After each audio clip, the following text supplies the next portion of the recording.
ओम शांति। आज 14 मई 2025 के बाबा के अनमोल मधुर महावाक्य सुनेंगे। आज की बाबा की मुरली है संगम युग की विशेषता। साथ ही मुरली से पहले गीत बजा है दूर देश का रहने वाला आया देश पराए। उसी पर बाबा ने विचार सागर मंथन करने के लिए बच्चों को टॉपिक दिया है कि पराये देश में कौन आता है, और जो पराये देश में आता है क्या उनका अपना देश भी है, और वो पराये देश में क्यों आता है। इन बातों के ऊपर बच्चों को विचार सागर मंथन करने लिए कहा है। बाबा ने समझाया भी है कि वास्तव में परमात्मा जब आते हैं अपने देश से, परमधाम से, इस रावण के पराये देश में, लेकिन रावण के पराये देश में आते ही संगम युग आरंभ हो जाता है। संगम युग राम का भी देश है तो रावण का भी देश है। तो पराये देश में आते हैं अपने देश की स्थापना करने के लिए, राम राज्य की स्थापना करने के लिए। बाबा कहे बाबा अपने देश में नहीं आते हैं, उस राम राज्य में नहीं आते हैं। ठीक इसी तरह जब त्रेता से द्वापर बनता है तो रावण राज्य का समय आरंभ होता है, लेकिन उसके लिए रावण राम राज्य में आकर के रावण राज्य की स्थापना नहीं करते हैं। वो राम राज्य में आ ही नहीं सकता है, उसकी परछाई भी नहीं पड़ सकती है। सिर्फ शिव बाबा आते हैं इस पराये देश में अपने देश की स्थापना करने, और फिर वो अपने देश में नहीं आते हैं। साथ ही बाबा ने जो संगम की विशेषता बताई, बाबा कहे ये संगम युग है जब तुम पढ़ाई पढ़ते हो और भविष्य में पद पाते हो। दुनिया में कभी भी कहीं भी ऐसा नहीं होता एक जन्म में पढ़ो दूसरे जन्म में पद पाओ। पढ़ाई भी यहां है तो पद भी यहां ही पाते हैं, लेकिन ये संगम युग की विशेषता है। साथ ही साथ बाबा के संगम पर तुम पुरुषार्थ करते हो और 21 जन्म प्रारब्ध पाते हो। दुनिया में लोग पुरुषार्थ भी करते हैं तो उसका प्रारब्ध अगले जन्म में प्राप्त कर लेते हैं, कभी इसी जन्म में भी प्राप्त कर लेते हैं। तो ये संगम की विशेषता है। तो सुनते हैं आज के बाबा के अनमोल मधुर महावाक्य। ओम शांति। मीठे बच्चे, अभी तुम संगम पर हो।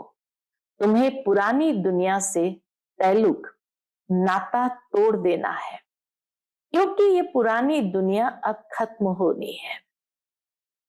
आज की मुरली से प्रश्न है, संगम की कौन सी विशेषता सारे कल्प से न्यारी है। उत्तर, संगम की ही विशेषता है पढ़ते यहां हो, प्रारब्ध भविष्य में पाते हो। सारे कल्प में ऐसी पढ़ाई नहीं पढ़ाई जाती जिसकी प्रारब्ध दूसरे जन्म में मिले। अभी तुम बच्चे मृत्यु लोक में पढ़ रहे हो अमर लोक के लिए, और कोई दूसरे जन्म के लिए पढ़ता नहीं है।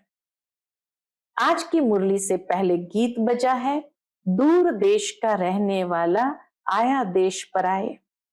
ओम शांति। दूर देश का रहने वाला कौन, ये तो कोई भी नहीं जानते। क्या उनको अपना देश नहीं है? जो पराये देश में आए हैं वह अपने देश में नहीं आते हैं। ये रावण राज्य पराया देश है ना। क्या शिव बाबा अपने देश में नहीं आते हैं? अच्छा, रावण का परदेश कौन सा है और देश कौन सा है? शिव बाबा का अपना देश कौन सा है? पराया देश कौन सा है? फिर बाप आते हैं पराये देश में, तो उनका देश कौन सा है?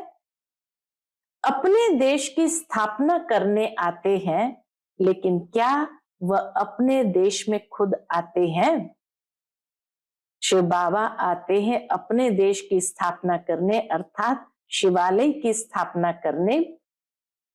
लेकिन क्या खुद शिवालय में आते हैं? तो सभी भाई बहने एक दो को सुनाने लगे। बाबा कहे, अच्छा, इस पर सब विचार सागर मंथन करना, ये बहुत समझने की बात है। रावण का पराय देश बताना बहुत सहज है।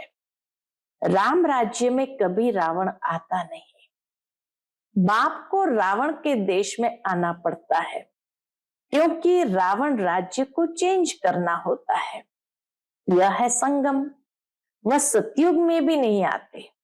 बाबा को चेंज करने के लिए रावण के पराये देश में आना पड़ता, लेकिन जैसे ही आते वो संगम युग हो जाता है, जहां राम और रावण दोनों है।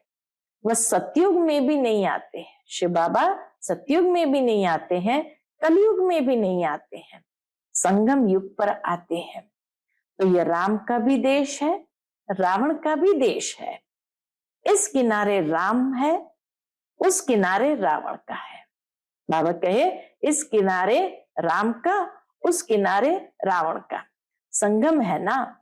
अभी तुम बच्चे संगम पर हो, न इस तरफ न उस तरफ हो। अपने को संगम पर समझना चाहिए। हमारा उस तरफ तैल्लुक नहीं है, कलयुगी दुनिया तरफ हमारा तैल्लुक संबंध नहीं है। बुद्धि से पुरानी दुनिया से तैल्लुक तोड़ना पड़ता है, नाता तोड़ना पड़ता है। रहते तो यहां ही है, परंतु बुद्धि से जानते हैं ये पुरानी दुनिया ही खत्म होनी है। आत्मा कहती है, अभी मैं संगम पर हूं, बाप आया हुआ है। उनको खेवैया भी कहते हैं। अभी हम जा रहे हैं, कैसे?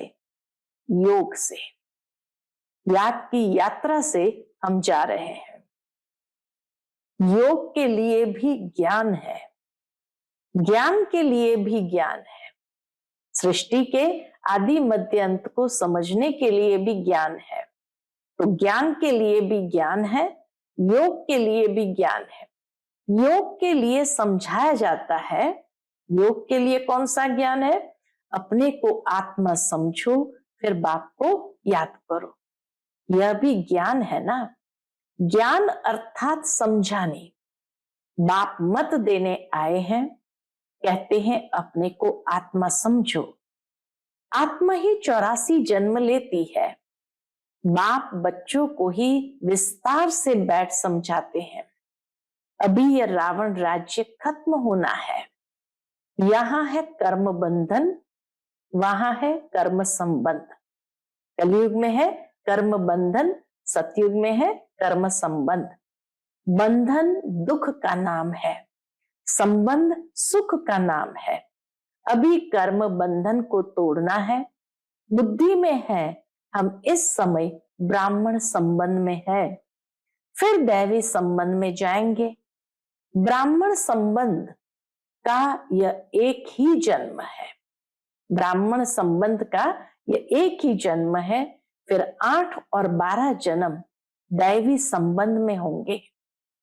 ये ज्ञान बुद्धि में है, इसलिए कलयुगी छीछी कर्म बंधन से जैसे ग्लानि करते हैं। कलयुगी छीछी कर्म बंधन से जैसे ग्लानि होती है, क्योंकि यहाँ कर्म बंधन को तोड़ते हैं, फिर 8 जन्म सतयुग के, 12 जन्म त्रेता के, वहां दैवी संबंध में रहेंगे। इस दुनिया के कर्म बंधन में अभी रहना नहीं है। बुद्धि मिलती है, यह सब है आसुरी कर्म बंधन।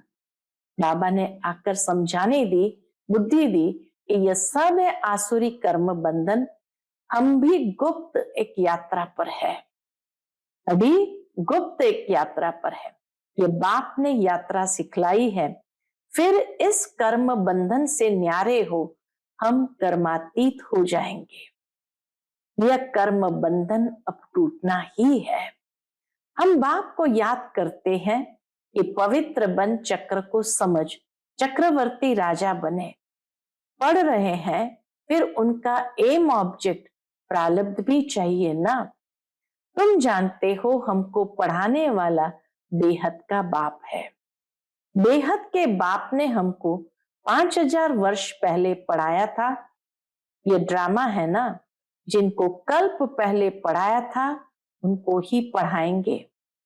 आते रहेंगे, वृद्धि को पाते रहेंगे। सब तो सतयुग में नहीं आएंगे, बाकी सब जाएंगे वापस घर। इस पार है नर्क, उस पार है स्वर्ग। उस पढ़ाई में तो समझते हैं हम यहाँ पढ़ते हैं, फिर प्रारब्ध भी यहाँ पाएंगे। यहाँ हम पढ़ते हैं संगम युग पर, इनकी प्रारब्ध हमको नई दुनिया में मिलेगी। तो यह है नई बात। दुनिया में ऐसे कोई नहीं कहेंगे कि तुमको इसकी प्रारब्ध दूसरे जन्म में मिलेगी। इस जन्म में अगले जन्मों की प्रारब्ध पाना यह सिर्फ इस संगम युग पर ही होता है। बाप भी आते ही संगम युग पर है। तुम पढ़ते हो पुरुषोत्तम बनने के लिए। एक ही बार भगवान ज्ञान सागर आकर पढ़ाते हैं नई दुनिया अमरपुरी के लिए। यह तो है कलयुग, मृत्यु लोक। हम पढ़ते हैं सतयुग के लिए, नरकवासी से स्वर्गवासी होने के लिए। यह है पराया देश, वह है अपना देश। उस अपने देश में बाप को आने की दरकार नहीं। वह देश बच्चों के लिए ही है। बाबा ने वह देश बनाया ही है बच्चों के लिए। वहां सतयुग में रावण का आना नहीं होता है, रावण गुम हो जाता है। फिर आएगा द्वापर में तो बाप भी गुम हो जाता है। सतयुग में कोई भी उनको जानते नहीं तो याद भी क्यों करेंगे। बाबा को जानते ही नहीं तो याद भी क्यों करें।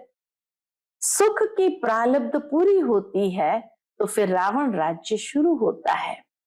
इनको पराया देश कहा जाता है। अभी तुम समझते हो हम संगम युग पर है। हमको रास्ता दिखलाने वाला बाप मिला है। बाकी सब धक्के खाते रहते हैं। जो बहुत थके हुए होंगे, जिन्होंने कल्प पहले रास्ता लिया होगा, वह आते रहेंगे।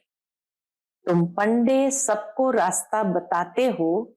यह है रूहानी यात्रा का रास्ता।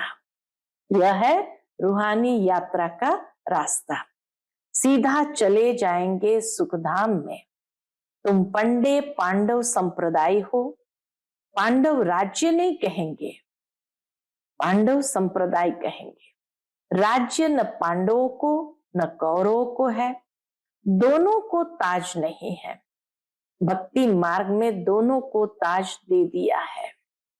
दुनिया के चित्रों के अंदर भक्ति मार्ग में पांडवों को भी ताज दिखा दिया, कौरवों को भी ताज दिखा दिया। अगर दे भी तो कौरवों को लाइट का ताज नहीं देंगे, पांडवों को भी लाइट नहीं दे सकते, क्योंकि पुरुषार्थी है। चलते चलते गिर पड़ते हैं, तब किसको देवे। इसलिए ये सब निशानी विष्णु को दी है, क्योंकि वह पवित्र है। सतयुग में सब पवित्र संपूर्ण निर्विकारी होते हैं। पवित्रता की लाइट का ताज है। इस समय तो कोई पवित्र नहीं। सन्यासी लोग कहलाते हैं कि हम पवित्र है, परंतु दुनिया तो पवित्र नहीं है ना। जन्म फिर भी विकारी दुनिया में ही लेते हैं।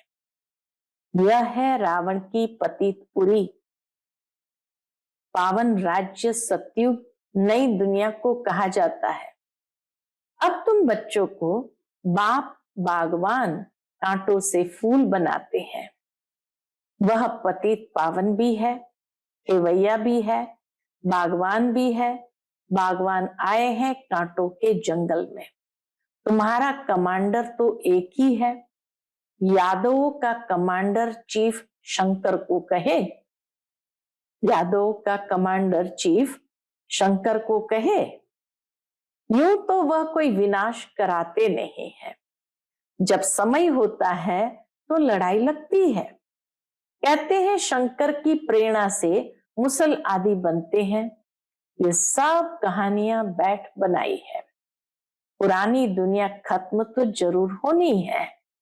मकान पुराना होता है तो गिर पड़ता है, मनुष्य मर जाते हैं। यह भी पुरानी दुनिया खत्म होनी है। ये सब दबकर मर जाएंगे, कोई डूब मरेंगे, कोई शॉक में मरेंगे। बॉम्ब्स आदि की जहरीली वायु भी मार डालेगी। बॉम्ब्स आदि की जहरीली वायु भी मार डालेगी। कितने तरीके से अंतिम समय में मरेंगे। बच्चों की बुद्धि में है कि अभी विनाश होना ही है। हम उस पार जा रहे हैं। कलयुग पूरा हो, सतयुग की स्थापना जरूर होनी है।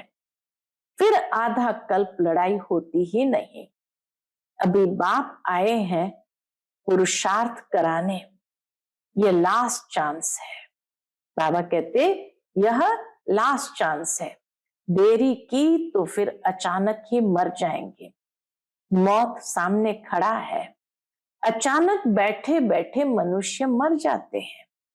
मरने के पहले तो याद की यात्रा करो। बाबा कहे मरने के पहले तो याद की यात्रा करो। अभी तुम बच्चों को घर जाना है, इसलिए बाप कहते बच्चे घर को याद करो। इससे अंत मते सुगति हो जाएगी। घर चले जाएंगे, परंतु सिर्फ घर को याद करेंगे तो पाप विनाश नहीं होंगे।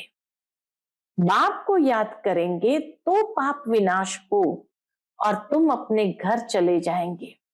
इसलिए बाप को याद करते रहो। अपना चार्ट रखो तो मालूम पड़ेगा सारे दिन में हमने कितना किया, क्या किया। बाबा कहे चार्ट से मालूम पड़ेगा कि हमने सारे दिन में क्या किया। 5-6 वर्ष की आयु से लेकर अपनी लाइफ में क्या क्या किया वह भी याद रहता है। ऐसे भी नहीं कि सारा समय चार्ट लिखना पड़ता है। ध्यान में रहता है। बगीचे में बैठ बाबा को याद किया। दुकान पर कोई ग्राहक नहीं है, हम याद में बैठे रहे। अंदर में नोट रहेगा। अंदर में नोट रखना है। अगर लिखना चाहते हो तो फिर डायरी रखनी पड़े। मूल बात है ही यह, हम तमो प्रधान से सतो प्रधान कैसे बने, पवित्र दुनिया के मालिक कैसे बने, पतित से पावन कैसे बने। बाप आकर यह नॉलेज देते हैं। ज्ञान का सागर बाप ही है। तुम अभी कहते हो बाबा हम आपके हैं, सदैव आपके ही है। सिर्फ भूल कर देह अभिमानी हो गए हैं। भूल गए तो देह अभिमानी हो गए हैं। अभी आपने बताया है तो हम फिर देही अभिमानी बनते हैं। बाबा से मीठी मीठी बातें करते हैं कि भूल गए हम आपको, इसलिए देह अभिमानी हो गए। अभी आपने बताया है तो हम फिर देही अभिमानी बनते हैं। सतयुग में हम देही अभिमानी थे, खुशी से एक शरीर छोड़ दूसरा लेते थे। तो तुम बच्चों को ये सब धारणा कर फिर समझाने लायक बनना है, तो बहुतों का कल्याण होगा।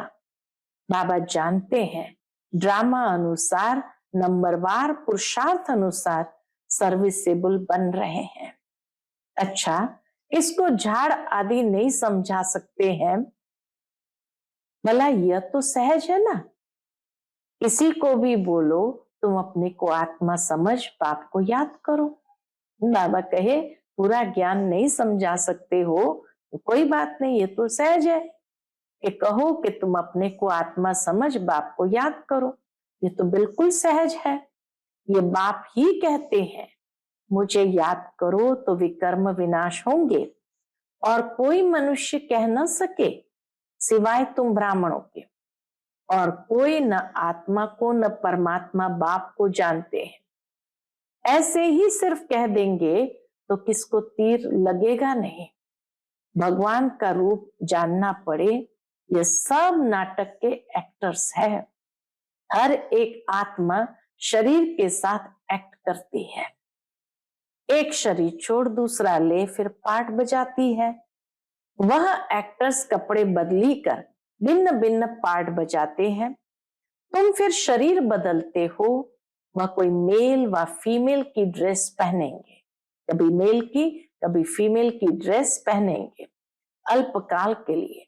यहाँ मेल का चोला लिया तो सारी आयु मेल ही रहेंगे। वह हद के ड्रामा, ये बेहद का। पहली पहली मुख्य बात है, बाप कहते हैं मुझे याद करो। योग अक्षर भी काम में नहीं लाओ, क्योंकि योग तो अनेक प्रकार के सीखते हैं, वह सब है भक्ति मार्ग के।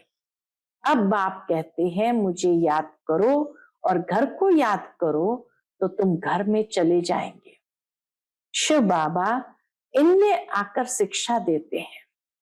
बाप को याद करते करते तुम पावन बन जाएंगे, फिर पवित्र आत्मा उड़ेगी। जितना जितना याद किया होगा, सर्विस की होगी, उतना ही उच्च पद पाएंगे। याद में ही बहुत विघ्न पड़ते हैं। पावन नहीं बनेंगे तो फिर धर्मराजपुरी में सजाएं तो खानी पड़ेगी। बाबा कहे पावन नहीं बनेंगे तो फिर धर्मराजपुरी में सजाएं भी खानी पड़ेगी, इज्जत भी जाएगी, पद भी भ्रष्ट होगा, पिछाड़ी में सब साक्षात्कार होंगे, परंतु कुछ कर नहीं सकेंगे। साक्षात्कार कराएंगे, तुमको इतना समझाया फिर भी याद नहीं किया, पाप रह गए, अब खाओ सजा। उस समय पढ़ाई का टाइम नहीं रहता, अफसोस करेंगे हमने क्या किया, नाहक टाइम गंवाया, परंतु सजा तो खानी पड़े, कुछ हो थोड़ी सकेगा। नापास हुए तो हुए, नापास हुए तो हुए, फिर पढ़ने की बात नहीं। उस पढ़ाई में तो नापास हो फिर पढ़ते हैं, ये तो पढ़ाई ही पूरी हो जाएगी। अंत समय में पश्चाताप न करना पड़े, उसके लिए बाप राय देते हैं। बच्चे अच्छी रीति पढ़ लो, झरमुई झरमुई में अपना टाइम वेस्ट मत करो, नहीं तो बहुत पछताना पड़ेगा। माया बहुत उल्टे काम करा देती है, चोरी कभी नहीं की होगी वह भी कराएगी। पीछे स्मृति आएगी, हमको तो माया ने धोखा दे दिया। बाबा कहे पीछे स्मृति आएगी, हमको तो माया ने धोखा दे दिया। पहले दिल में ख्याल आता है फलानी चीज उठाऊं, बुद्धि तो मिली है, ये राइट है व रॉन्ग है, ये चीज उठाऊं तो रॉन्ग होगा, नहीं उठाएंगे तो राइट होगा। अब क्या करना है, पवित्र रहना तो अच्छा है ना, संग में आकर लूज नहीं होना चाहिए। हम भाई बहन है, फिर नाम रूप में क्यों फंसे, देह अभिमान में नहीं आना है। परंतु माया बड़ी जबरदस्त है, माया रॉन्ग काम कराने के संकल्प लाती है। बाप कहते तुमको रॉन्ग काम करना नहीं है, लड़ाई चलती है, फिर गिर पड़ते हैं, फिर राइट बुद्धि आती ही नहीं। हमको राइट काम करना है, अंधों की लाठी बनना है, अच्छे ते अच्छा काम है यह। शरीर निर्वाह के लिए समय तो है, रात को नींद भी करनी है, आत्मा थक जाती है तो फिर सो जाती है, शरीर भी सो जाता है, तो शरीर निर्वाह के लिए, आराम करने के लिए टाइम तो है, बाकी समय मेरी सर्विस में लग जाओ। याद का चार्ट रखो, लिखते भी है, फिर चलते चलते फेल हो जाते हैं। बाप को याद नहीं करते, सर्विस नहीं करते, तो रॉन्ग काम होता रहता है। अच्छा, मीठे मीठे सिकिलते बच्चों प्रति माता पिता बाप दादा का याद प्यार और गुड मॉर्निंग। रूहानी बाप के रूहानी बच्चों को नमस्ते। हम सभी रूहानी बच्चों की रूहानी माता पिता बाप दादा को याद प्यार, गुड मॉर्निंग और नमस्ते नमस्ते। शुक्रिया बाबा, शुक्रिया। आज की मुरली से धारणा के लिए मुख्य सार है, पहली पॉइंट, झरमुई झरमुई में अपना टाइम वेस्ट नहीं करना है।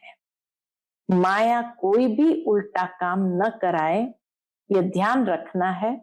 संग दोष में आकर कभी लूज नहीं होना है। देह अभिमान में आकर किसी के नाम रूप में नहीं फंसना है।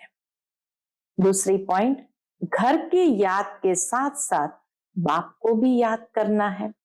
याद के चार्ट की डायरी बनानी है। नोट करना है हमने सारे दिन में क्या क्या किया, कितना समय बाप की याद में रहे। आज का बाप दादा का मधुर वरदान है, हम बच्चों के लिए नम्रता रूपी कवच द्वारा व्यर्थ के रावण को जलाने वाले सच्चे स्नेही सहयोगी भव। नम्रता रूपी कवच द्वारा व्यर्थ के रावण को जलाने वाले सच्चे स्नेही सहयोगी भव। कोई कितना भी आपके संगठन में कमी ढूंढने की कोशिश करे, लेकिन जरा भी संस्कार स्वभाव का टक्कर दिखाई न दे। अगर कोई गाली भी दे, इंसल्ट भी करे, आप सेंट बन जाओ, संत बन जाओ। अगर कोई रॉन्ग भी करता तो आप राइट रहो। कोई टक्कर लेता है तो भी आप उसे स्नेह का पानी दो। ये क्यों, ऐसा क्यों, ये संकल्प करके आग पर तेल नहीं डालो। नम्रता का कवच पहनकर रखो। जहां नम्रता होगी वहां स्नेह और सहयोग भी अवश्य होगा। आज का स्लोगन है, मेरेपन की अनेक हद की भावनाएं एक मेरे बाबा में समा दो। मेरेपन की अनेक हद की भावनाएं एक मेरे बाबा में समा दो। आज का व्यक्ति इशारा है, रूहानी रॉयल्टी और प्योरिटी की पर्सनालिटी धारण करो। रूहानी रॉयल्टी का फाउंडेशन संपूर्ण पवित्रता है। तो अपने से पूछो कि रूहानी रॉयल्टी की झलक और फलक आपके रूप व चरित्र से हर एक को अनुभव होती है। नॉलेज के दर्पण में अपने को देखो कि मेरे चेहरे पर, चलन में वह रूहानी रॉयल्टी दिखाई देती है या साधारण चलन और चेहरा दिखाई देता है। अच्छा, ओम शांति।